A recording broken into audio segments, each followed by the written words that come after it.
Thank you, Ethel, for joining us today at the investSA Gauteng One Stop Shop.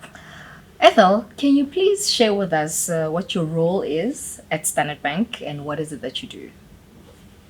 Thank you so much, Koketso, for having me. It's such a privilege to be here and to talk to you on this wonderful Women's Month, the whole month, just for us, 31 days. Yeah. So at Standard Bank, I am the group head of Merchant Solutions, and that is all the devices that we use for payments. Some are visible and some are invisible with the proliferation of online shopping. And then, of course, we have a direct impact on all customers, various stakeholders, and really and truly a great space to be in payments and financial services. So, what inspired you to pursue this career? Well, I wasn't always in banking. Many people who listen to my voice will know that I was a F1 commentator. I've been in your position as a television presenter myself, and I was on radio for many, many years. And I do think that you study what you study, and you hope that you will land employment, and you hope that you will land a job. But for me, I landed my passion, which was radio, when I first started out. And so when I landed at banking, it was really someone else taking a chance on me, and finding a new passion and pivoting to really and be a pro banker. So, the world of digital is fast evolving. Where do you see this digital evolution taking us? I think the evolution of digital or digitization is really here to stay. And I think it's been with us for a long period of time. It's just accelerating in more ways than one.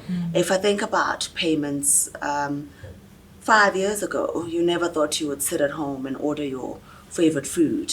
Fast forward COVID-19, and that's all we did. We did all our shopping online. Many people who grew up in the 1980s never saw themselves shopping for shoes online, but today they do. And so I do think that the world of analytics, AI, and ChatGPT will really change how jobs evolve. They will also change how we think. They will also change what we use expertise and skills for. I don't think that we'll have less jobs, but I think that we will embrace digitization and digitized prospects for better outcomes, whether it's work or our own societal impact. Just think about being able to see what the traffic lights are doing before you leave home. In a country like ours that has load shedding, that's a real opportunity. We can have solar powered traffic lights, so then they work, and then you know how much batteries are available and how they're going to work and what the traffic flow looks like, and therefore what's the duration of your traffic lights. So nothing is going to be static with digitization. So I do think that the evolution really presents great opportunity and an exciting time ahead. A very exciting time ahead. And in this career journey of yours, what challenges have you faced and as a woman, and how have you overcome these? I think that resilience is something that we are all born with, but you really just don't know when it comes through for you until you face those challenges. And they could vary. Sometimes you are asked to do a role that you know nothing about. But because you are best skilled to be able to do that role, you then have to embark on learning, reliance on those that are better equipped than you in order for you to do better. And I do think that as women, there are many challenges that we face. But the real opportunity lies in the fact that we don't wake up and think of ourselves as women. We wake up knowing that we can drive, we can run, we can do all the things that need to be done for us to be successful. So I do think that from that perspective, I am not in any way saying that there are no unique challenges for women, but I am saying that in every way, no woman must wake up and think they're disadvantaged because they are a woman in either banking, at home, or any other way. So you spoke about that resilience. So can you share with us how important is it, this resilience, and how important is it, and what courage do you need in the corporate world? I do think that with resilience comes the vision to see opportunity. And when you have the vision to see opportunity, you then have the courage to understand that change could actually be good for you. Because most of the time when people talk about resilience, it's because everything that we are comfortable with or something that we are used to doing finds itself changing. So I'll think back again just 2.5 years ago. Shutting down on COVID-19, and every single person that you'd interfaced with day to day was sitting in their home. We all joked about being on the same sea but on different boats, but that was absolutely real. Some people needed more courage than others because as extroverts, you draw energy from other people. As introverts, you thrive. And so to put the combination of a variety of skills, a variety of people, and knowing that as a banker, your sole purpose every day is to wake up, serve your customers, make sure that you deliver on the mandate of corporate governance, and make sure that you leave society in a better state than you found it. That mandate did not change, but how we do it is what changed. And therefore, you need the resilience to stand up and say, how would you do it differently? Standard Bank, as a result, we launched a whole strategy on platform services, really going into the future, much more than we had ever been before. And that takes courage to pivot and change. And we asked ourselves the question, in 2030, would we be called Standard Bank, or would we be the standard for many great things, whether with our customers, with society? And so these things are important. They speak to your resilience. And like I said earlier, with resilience comes the vision to see opportunity, and comes the courage to pivot towards the change that faces you. And when you do that, I do think that you find yourself taking your customers along with you. You find your stakeholders and people that you work with starting to co-create on the vision. And most importantly, you have to leave society in a better space than you found it. And that's why for Standard Bank, Africa is our home, and we drive her growth. Yeah, that's true. And touching on society, so how are you, as Ethel, supporting young people in the society, or even young women in the society?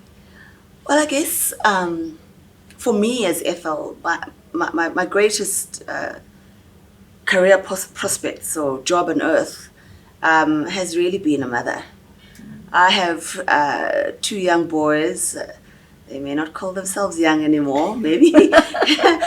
Young men, young adults that God has entrusted me to bring up. And when I chose a career, I didn't choose banking as a career, as an example. I, like many people who grew up in the 80s and 90s, was brought up in a religious home. And so I believed in the very notion that if you have a gift and you use it as your livelihood, you never have to work a day in your life. So radio was my gift to talk. And that's how I sit in front of you, even as a banker.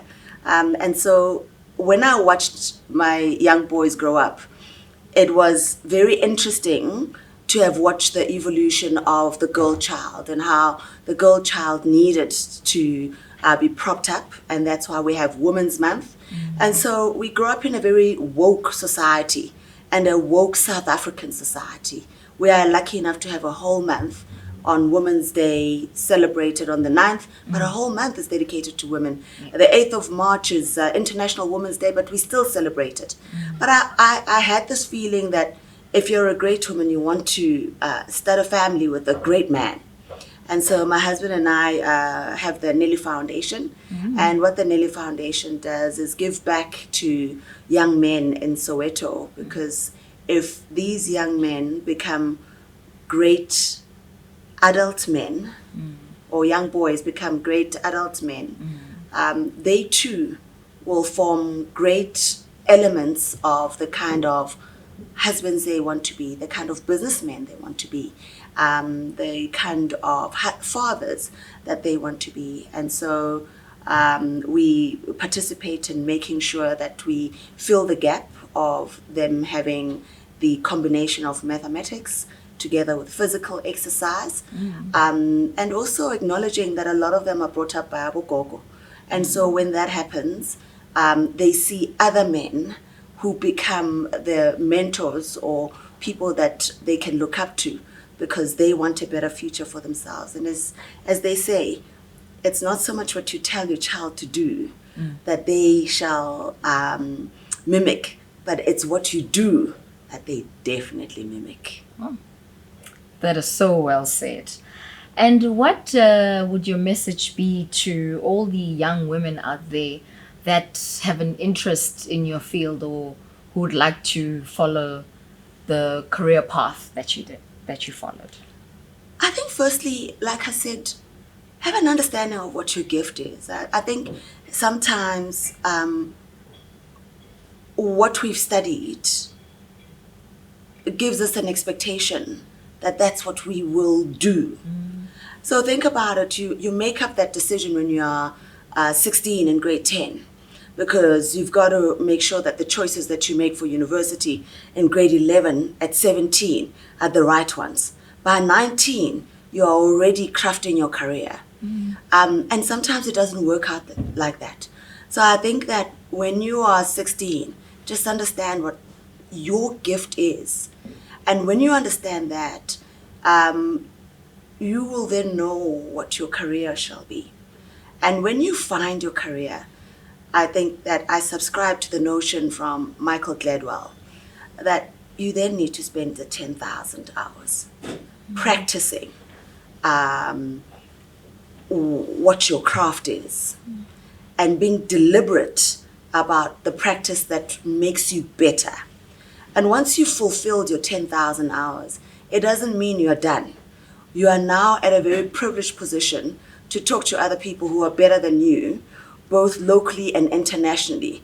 And there'll always be more people locally that understand your context, your environment, and how much better they wish you to be.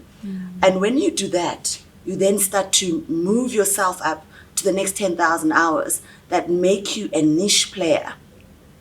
And I look at pro athletic individuals. You don't play golf for 2 years or play tennis for 2 years and then make it to the world stage. And if you do, it doesn't mean you can keep it for 10,000 hours. And so I do think that when you choose your career, do the thing that you really absolutely love, the thing that you're absolutely passionate about. And sometimes you don't choose it and sometimes it chooses you. But once you found it, spend your 10,000 hours. And beyond the 10,000 hours, find the niche. And beyond the niche, find the one area that makes you an expert, that's very competitive, that allows you to be the best amongst your own peers. Thank you so much, Ethel, in those great words that you've shared with us. Thank you for spending time with us here at the investSA Gauteng One Stop Shop. And we look forward to more engagements with you. Thank you. Thank you very much, Koketso.